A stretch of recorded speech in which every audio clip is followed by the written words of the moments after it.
Hey, good afternoon. My name is Luis Chavez, and have you guys ever wondered how much basketball players or even women's basketball players make? Well, today we're going to discuss and take a good closer look into the WNBA and also the NBA, and we're going to look about the pay inequality.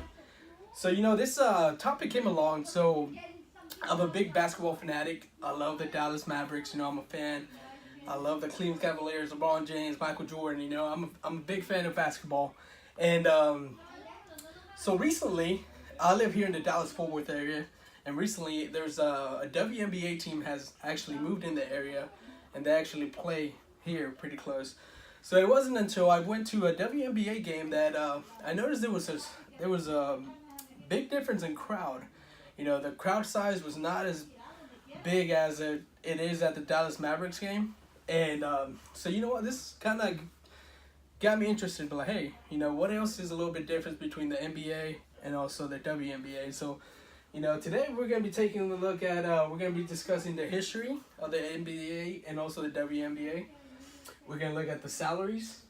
We're gonna look at the pay difference between men and women, and also what exactly is pay inequality.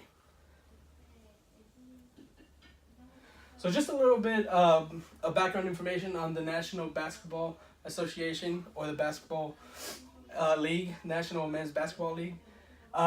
It was started on June 6, 1946. It consists of 30 teams, and the average ticket price, it's $96.57.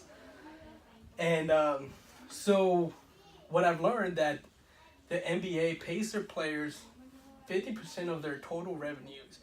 So this means, from all the teams, all the collections, all the money that the NBA makes with their network, or even at the home games of all the teams, they pay all the players 50% of their revenue.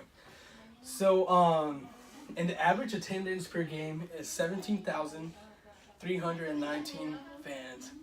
So, this is just a little bit about the NBA. Let's take a look at the WNBA. So the WNBA, the women's division of basketball, it was started on April 24th, 1996. It consists of only 12 teams, which is a big difference. It's an 18-team difference between the men's and women. And the average ticket, this actually I thought was pretty outrageous. The average ticket's only $16.88. And their players only get paid 25% of their revenue. And if you look at the average ticket price, that's a lot less significant money.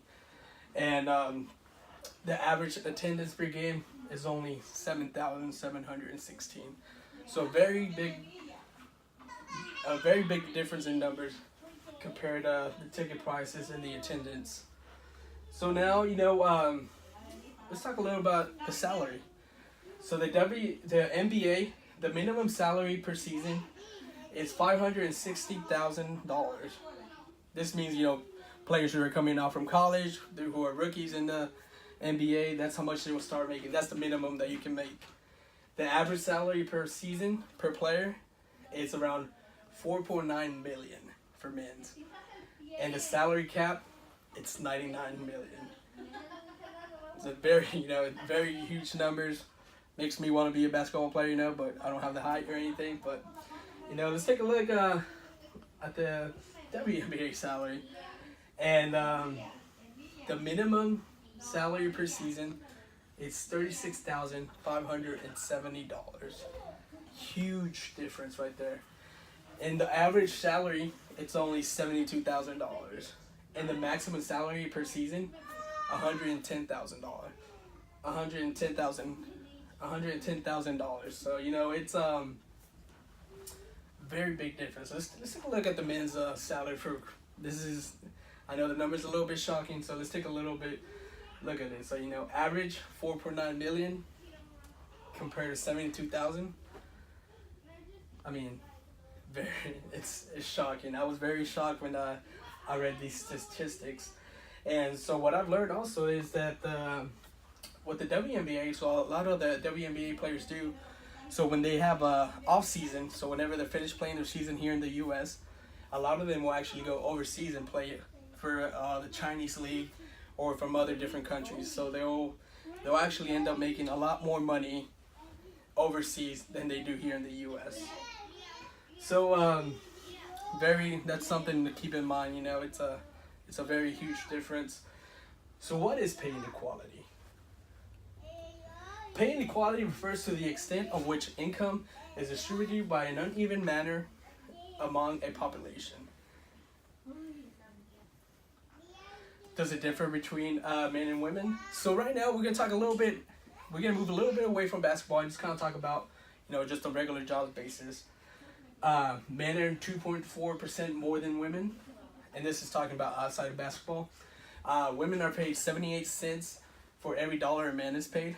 So that's something to definitely take into account. And you know, it's I know right now it's an issue. You know, pushing for pay inequality, pushing for equality, and the NBA and the WNBA. It's only one of the sources that this is happening in, and like I said, I found it very interesting, especially with the NBA and the WNBA, and the pay inequality.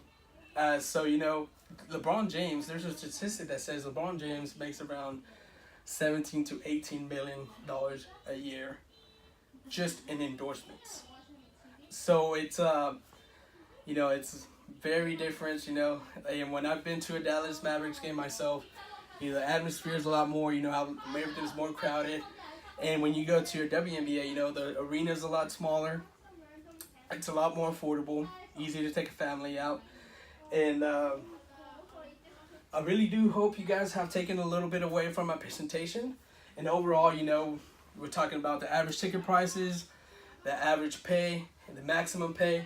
Hope you guys keep this in mind. You know, if you guys ever decide to become basketball players, I would explore your options. Thank you very much. Hope you guys have a wonderful day.